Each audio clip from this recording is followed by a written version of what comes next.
Today I'll be performing a performance assessment mainly on the wall rotation test, focusing on the deficit of shoulders being elevated. So we're going to begin with having the patient or client be prepped for the assessment itself. So what we want to do is we have the client pressed up against the wall. So if you can please, making sure that their feet, the back of their feet is touching the wall, their lower back is touching the wall, as well as their upper back as well. Then you would like them to have have them abduct their arms into a 90-degree angle of the elbow. So if you can raise your arms straight out, and then if you can please bend them forward in a 90-degree angle, making sure that the elbows is about 20 degrees off the wall. From this position here, you would want the patient to rotate their palms internally and externally in both directions for a repetition of about 3 sets, just to get a general idea of what is normal in their state. So if you can please, you're gonna have your palms facing down, and when I tell you you're ready, you're gonna wanna slowly raise your palms forward, making sure that your back of the hands is facing the wall as far as you can. And then when ready, you're gonna go back down into the position you are now. And then when you're ready, go all the way down, making sure that your palms are facing the wall as well. And we're about to do 3 sets of this. So if you can start now, slowly, slowly, making sure as far as back as you can, stop, and then original position before, stop, and then go down if you can please, stop, go up, and if you can just do that 2 more times for me please.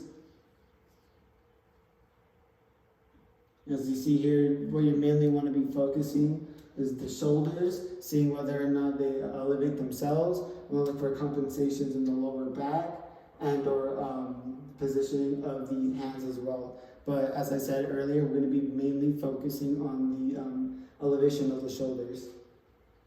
And start the demonstration. Looking back at the patient's assessment, we can see that little bits of shoulder elevation around the region of just above this clavicle. Not by much though, nothing that's very noticeable. You have to look really close at the shoulders. You can maybe see it raised by maybe no more than 5 degrees. So causes of elevated shoulders during the wall rotations is either overactive upper trapezius and or overactive levator scapular.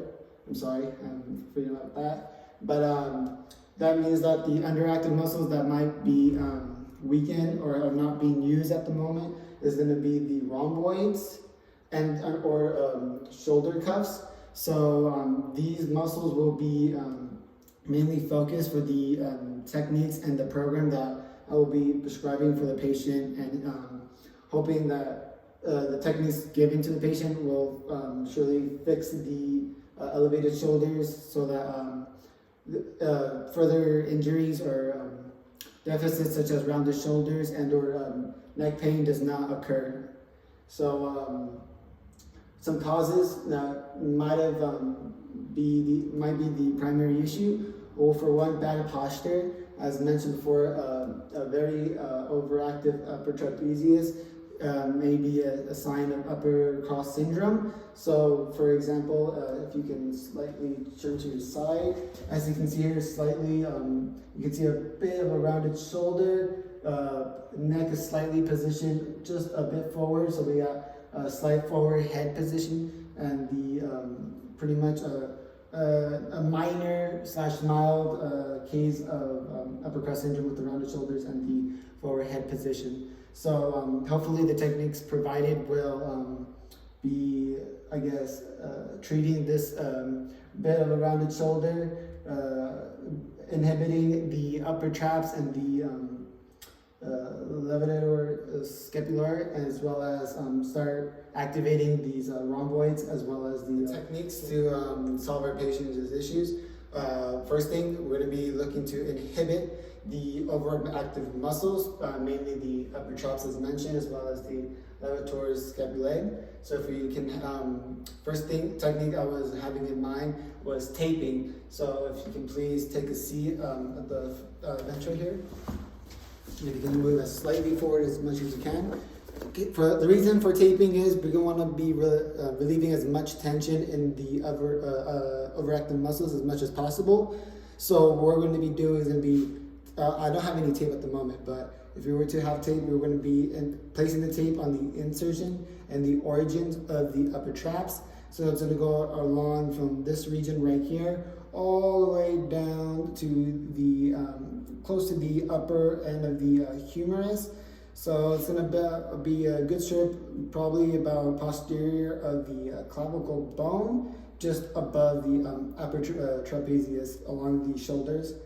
The second taping, this will be relieving the tension for the levator scapulae. This one's going to be just above the shoulders as well. This is going to be overlapping the first tape, and it's going to go all the way down just midway of the scapulae, covering this muscle here, so we can as well relieve the tension here. Primarily, we don't want to be putting too much pressure, so the taping is going to sort of position the muscles so that there's not as much strain put on these two muscles for later techniques that we're going to be implementing for, such as the integrated, so that we can, or lengthening, so we can increase that range of motion without further increasing the inhibited technique. The taping will be increasing the blood circulation that is already an issue with overactive upper traps and the levator scapulae. So with the taping, that relief tension is going to allow the blood to be circulating how it should be. Now focusing on the lengthening, we're going to be wanting to be stretching the overactive muscles because we want to increase that range of motion, as the range of motion is going to be an issue with the patient, as their overactive muscles will be constraining the muscles, not allowing it to reach its utmost capacity or capabilities. So for the lengthening techniques, we'll be doing the upper trapezius static stretch, as well as the levator scapulae static stretch. For the upper trapezius static stretch, we're going to want to do is have the patient take his opposite arm of the overactive muscle. So we're going to be looking at the his right side of the upper traps. So if you can raise your left hand, you're going to want the patient to slightly take his hand over his head, making sure it's about halfway up to your ear. Perfect. And if you're ready, slightly tilt your head and to your left until you start feeling a bit of a lengthening of your upper traps. You feel it now? Mm-hmm. Perfect. You just want to have them hold it for about 20-30 seconds. But due to time constraints of the assessment, we'll be rushing just the technique itself, but understand that this will need to be repeated 3 times with intervals of 30 seconds of just pure stretching. So if you're ready, slightly raise your head back to its utmost position and complete it. Perfect. For the levator scapulae stretch, it's going to be the same thing with the upper traps, whereas instead of just having the patient move his head off to the side, we're going to be having the patient take his hand. So if you can take the same hand as you did before, slightly take it behind your head this time, and then slowly push it forward until you can feel a bit of a lengthening of the levator scapulae, making sure that the patient head is slightly angled. So if you can slightly move your head to the side and then push down until you can start feeling a bit of a stretch in this region right here. If you can tilt your head just a bit more while you're pushing it down, can you feel the stretch now? Mm-hmm. Perfect. And you just want to have the patient hold it again for 20-30 seconds with 3 reps. So if you're ready, slowly raise your head back up, making sure these doesn't do too fast, because then again, we are stretching the overactive muscles. For the activation, mainly we're going to be focusing on the underactive muscles. We want to be making sure that the patient starts utilizing these muscles for their daily activities that require any shoulder movement. As seen before in the wall rotations assessment, we saw that shoulder elevation was present because of the underactive muscles not being utilized. So for the technique, we're going to be mainly focusing on the rhomboids as well as the shoulder cuffs. So you're going to be wanting to focus on these muscles specifically. The technique we'll be using are the we're going to be activation of the rhomboids, which is going to just be using positional static stretching. So if you can have the patient lie on his stomach on the bench, making sure he is straight as much as he could be. Then if you can have your arms off to the side, and then have your patient take their arms and put it off to the side as well. Making sure that there is an angle of about 90 degrees of their elbows, making sure it's about as aligned to their shoulders. But mainly we're going to be focusing on one side, so if you can just have the patient drop one side, and we'll be mainly focusing on the right side as well. Making sure that your arms is as straight and a 90-degree angle, just about here, perfect. Making sure that the shoulder is also off the bench. We gotta make sure that they're using their strength of their rhomboids to keep their shoulders. So what as the practitioner is going to want to do is apply pressure downwards while as the patient tries to raise their elbows up, making sure that they use their underactive muscles.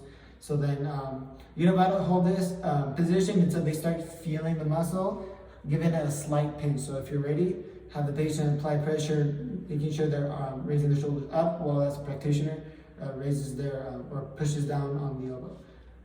And just hold it. Make sure they don't utilize too much. Just give it about maybe 20-30% effort of trying to push against your force, making sure they still get that feeling from the rhomboids. Are you starting to feel the bit of a strain here? Mm-hmm. Perfect. And then slightly let go. Give them a moment, and you're going to do another about 2 reps until they start getting more of a pinch in this region right here. We want to make sure that these muscles become more active than they are normally, so that they're utilized for any, again, activation technique. We'll be focusing on the rhomboids as well as the shoulder cuffs. For this, we're going to be using an isolated stretch so that we're fully focusing on these underactive muscles. So what we're going to want to do is have the patient come up against the bench, and then have them lie down once again on the bench, stomach facing forward. Making sure that their knees is just off the bench, so that it's not being supported by the bench as well. So as we can feel right here, their knees are off the bench. All right, and then when you're ready, we're going to have the patient perform pretty much a Superman stretch. So what we're going to do is want the patient have his arms raised forward above his head, and then when given the cue to go, he will be raising his upper body upwards like a seal, as well as raising his both legs as much as he can, so that only his lower back is or lower stomach is touching the bench. So if you can please position your hands over your head, and then on the count of 3, raise only your upper and your back legs. Ready? 1, 2, 3. Just like that. As we can see here, he's utilizing his rhomboids, keeping his upper body as much as he can, as well as his back end right here. So as you see there, he gave out just because he's not utilizing his rhomboids as much as he should be, meaning that he won't be able to hold the position as much as possible. So this is the reason why I chose this technique, so that it's we're really getting in the muscle, really working that muscle out, so that he understands that he knows when he's utilizing. For the last part of the corrective exercise correlatum, we're going to be doing the integration technique, which means we're going to be putting the new underactive muscles into use so that we can enhance his performance for his daily activities. So for this technique, we're going to be doing mainly side planks. This is going to be improving his underactive muscles again, whereas coordinating the upper traps and his rhomboids with the shoulder cuffs as well. So what we want to do is have the patient lie down on his stomach first, and then have him shift to his side, making sure that both legs are angled, and then one arm will be supporting him sort of in a lateral angle, and then his right arm will be off to his side. So when given the cue, the patient or the patient will be then be told to raise his sort of like lower body up, making sure that he keeps the side angle, because if he was to do a normal plank, he'll only be focusing on the abs and biceps, whereas the side, he'll be working on that lower back, which is where we're going to be needing some strain on. So when ready, I guess as mentioned, only raise the lower body, making sure that the arm is supporting you up and that your legs are as parallel to the floor as possible. Ready? And raise. And you're going to want to have this hold for about 15 to 20 seconds or until the patient gives out. When he gives out or the time is done, patient will then drop and then flip over to the other side. So that both sides are being integrated in this technique. So then drop. We're going to have the patient turn around. Same technique, opposite arm this time supporting his weight, legs straight out, and that only his upper body or lower body is being raised. And as you see here, making sure that his arms is off to the side, and making sure he gets that strain right here on that lower back as well. And then as again, 15 to 20 seconds or until the patient gives out, and then the patient can slowly raise down.